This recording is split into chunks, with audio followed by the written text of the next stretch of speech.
la chimiothérapie pourrait causer la propagation du cancer dans l'organisme d'après les chercheurs.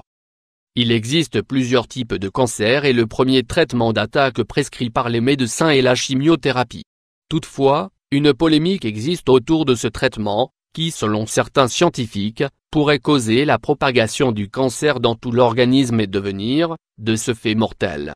Selon le rapport du Centre de recherche sur le cancer, CIR, le cancer est lié à plusieurs facteurs, le tabagisme, l'alcool, la mauvaise alimentation, manque de fruits et légumes, le manque d'activité physique, l'obésité, le rayonnement solaire, UV, la pollution. Le Daily a publié un article selon lequel, des scientifiques de l'Albert Einstein College of Medicine de New York ont prouvé que la chimiothérapie n'est qu'une solution à court terme et qui demeure dangereuse voire mortelle.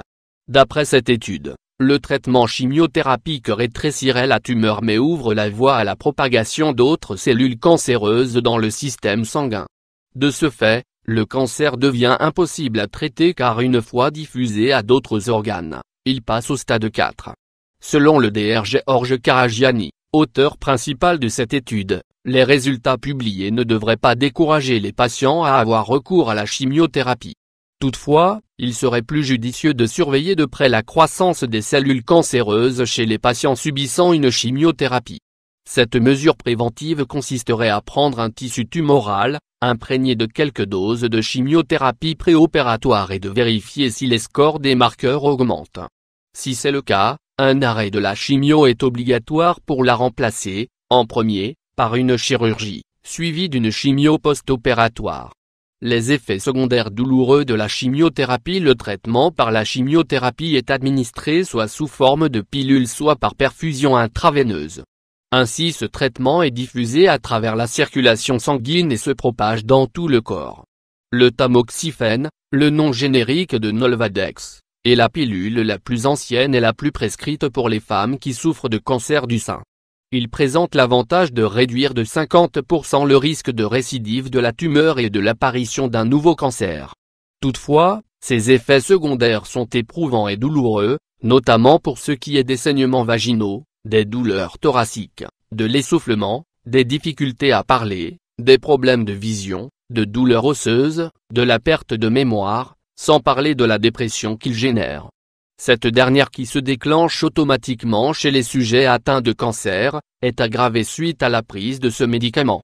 Ainsi, ce traitement active les cellules saines pour stimuler la croissance tumorale. En théorie, la chimio est utilisée pour éradiquer les cellules cancéreuses en introduisant une dose toxique du médicament dans l'organisme. Cependant cette dose peut être mortelle.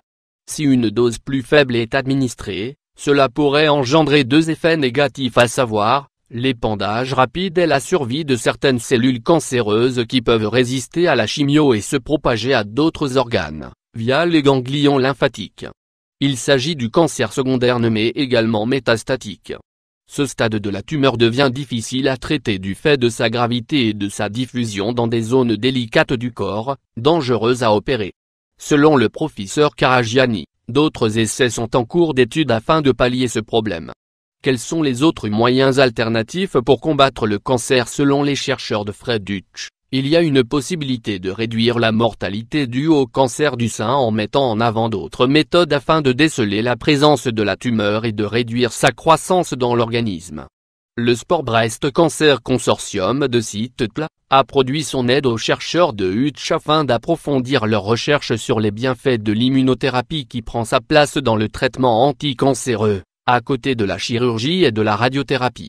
L'immunothérapie a pour but de stimuler le système immunitaire afin de le renforcer et de le rendre plus apte à défendre le corps des micro-organismes pathogènes ou des cellules tumorales.